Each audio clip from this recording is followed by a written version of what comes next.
Fala galera, sejam bem-vindos ao Sintetiza. Meu nome é Diógenes e hoje eu vou falar um pouquinho de genótipo, fenótipo, alelo dominante e alelo recessivo. Roda a vinheta!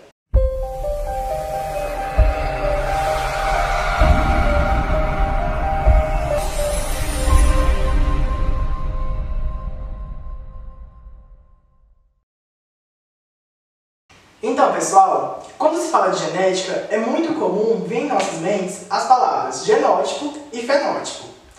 Mas, para a gente entender o que é um genótipo e o que é um fenótipo, antes a gente precisa conhecer outros termos. Bora lá? Lá em 1909, um botânico e geneticista dinamarquês, o Johansen, ele empregou os termos genótipo, fenótipo e gene. Após a descoberta do DNA como material genético, o gene foi entendido como um segmento do DNA que tem a capacidade de transcrever uma mensagem, transcrever uma informação em formato de uma molécula de RNA que posteriormente vai coordenar, vai guiar a síntese, ou seja, a produção de uma proteína. Os genes, eles estão localizados em uma região do cromossomo denominada loco gênico. E no que a gente chama de cromossomos homólogos, em seus locos gênicos estão presentes os alelos. E o que vem a ser os alelos? Os alelos, eles são as variações de um determinado gene, ou seja, são as formas alternativas que aquele gene vai estar atuando no determinado indivíduo. Sendo assim, o conjunto de alelos que o indivíduo herda de seus pais é denominado genótipo, ou seja, a sua constituição genética. Essa constituição genética não varia de acordo com o tempo, a não ser em casos de mutações, mas já é outra história. E esses alelos que correspondem ao genótipo de um indivíduo são representados por letras. Azão, azão, azão, azinho, azinho, azinho são exemplos de forma de representação do genótipo de algum indivíduo. Já o fenótipo é as características que o indivíduo apresenta, sejam elas características internas ou externas, características morfológicas, fisiológicas, comportamentais. E diferente do genótipo, o fenótipo ele pode variar de acordo com o tempo. Vamos imaginar agora uma espécie de drosófila, moscas. E vamos pensar que um determinado loco gênico desses indivíduos é correspondente a um gene que determina o formato das asas dessas drosófilas. Um dos alelos é responsável pela determinação de asas normais, enquanto o outro alelo é responsável pela determinação de asas vestigiais. O conjunto de alelos que esse indivíduo apresenta corresponde ao seu genótipo. E o fenótipo desse indivíduo vai ser qual o formato da asa que ele vai apresentar. Se vai ter uma asa normal ou se vai ter uma asa vestigial. Detalhe, perceba que o fenótipo foi determinado de acordo com o genótipo daquele indivíduo. Como vimos no exemplo anterior, o formato das asas das drosófilas foi determinado unicamente pela constituição genética dos indivíduos. E várias características, seja nos seres humanos, nos demais animais e nas plantas, são determinadas dessa maneira.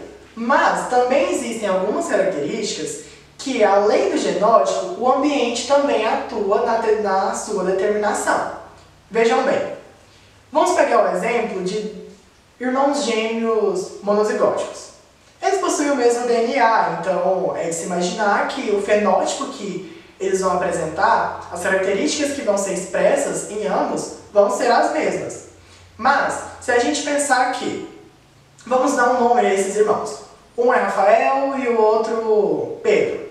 Rafael, ele faz o tipo sedentário.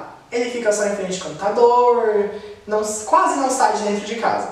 Já Pedro, ele é mais ativo com relação a exercícios físicos. Está sempre ali ao ar livre, praticando algum exercício, sendo exposto à luz solar. O que a gente vai estar vendo aqui? Vai ser normal ver a distinção na cor da pele de ambos. Ou seja, eles possuem o mesmo genótipo, mas eles vivem em ambientes distintos. Outro exemplo em que a gente pode ver a interação do genótipo com o ambiente na determinação do fenótipo do indivíduo é no caso da coloração das pétalas de hortênsia. Se as plantas são cultivadas em um ambiente de solo ácido, essas flores vão apresentar pétalas de coloração azul. Já se são plantas cultivadas em terrenos em solo básico, as flores vão apresentar pétalas rosas. Mas o que a gente tem que pegar disso tudo é que o fenótipo ele é igual à soma do genótipo mais o ambiente. Mas tem sempre que se lembrar de que não deve se olhar para essa expressão como uma simples soma, em que genótipo é somado com o ambiente.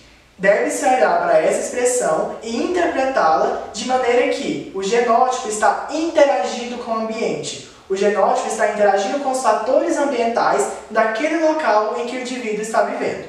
A título de curiosidade, existem também o que a gente chama de fenocópias. E o que vem a ser fenocópias?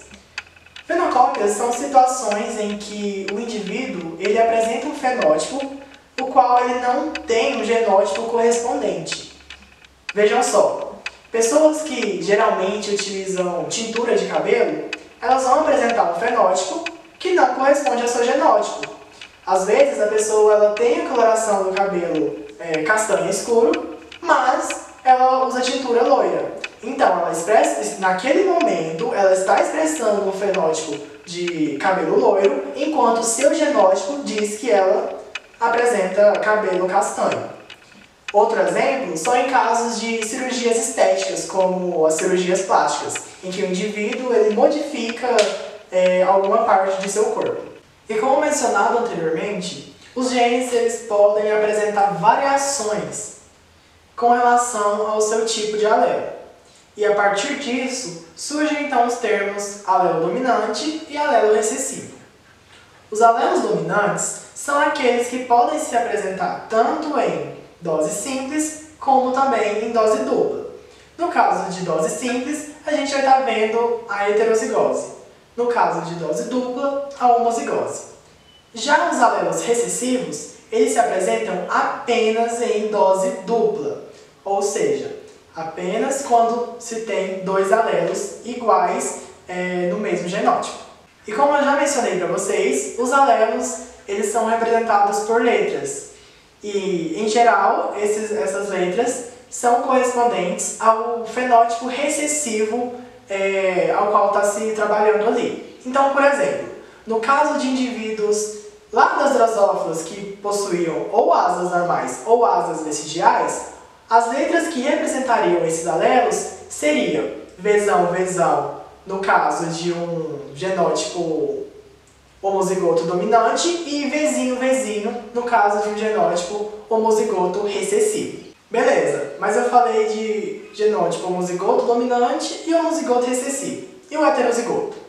Vejam bem, no caso de possuir dois alelos iguais, como eu já dei um exemplo, o Vzão, Vzão ou Vzinho, Vzinho, ele é um indivíduo homozigoto, é um genótipo homozigoto. Agora, o heterozigoto é quando ele apresenta dois alelos distintos, por exemplo, um Vzão e um Vzinho. Então, assim, a gente conclui que Vzão, Vzão ou Vzinho, Vzinho, homozigoto. Vzão, Vzinho, heterozigoto. Ao contrário do que se imagina em primeira mão, o alelo dominante não necessariamente ele inibe a ação do alelo recessivo.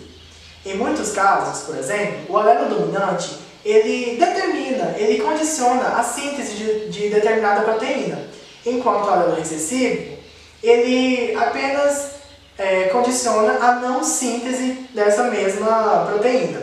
Há também casos em que o alelo dominante ele vai condicionar a síntese de uma proteína ativa, enquanto o alelo recessivo ele vai condicionar a síntese de uma proteína inativa. Então vejam só, nesses exemplos, o alelo dominante ele não está inibindo o alelo recessivo. Outra coisa, possuir alelos dominantes não faz de você melhor do que alguém que possui alelos recessivos. Pelo contrário, existem várias doenças e várias síndromes que elas só se manifestam em caso da presença desses alelos dominantes.